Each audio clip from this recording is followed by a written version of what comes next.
وإذا كان من حقنا أن نعتز بما حققناه من مكاسب تنموية،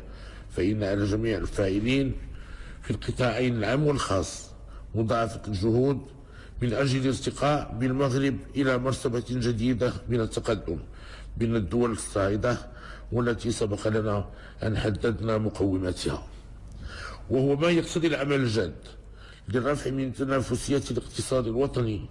والتقييم الموضوعي للسياسات العمومية والتحليل المستمر للاستراتيجيات القطاعية والاجتماعية. ورغم الإكراهات المرتبطة أحيانا بالسياق الدولي وأحيانا أخرى بالاقتصاد الوطني، فإن المغرب والحمد لله في تقدم مستمر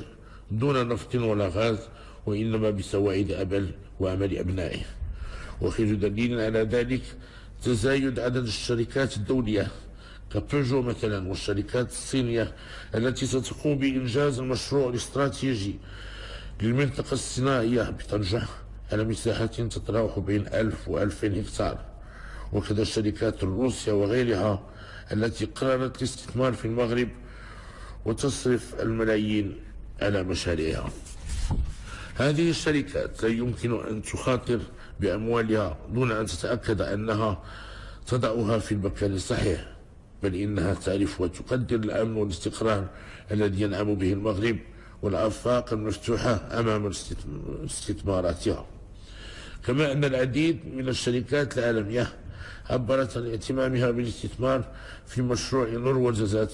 الذي يعد أكبر محطة للطاقة الشمسية في العالم.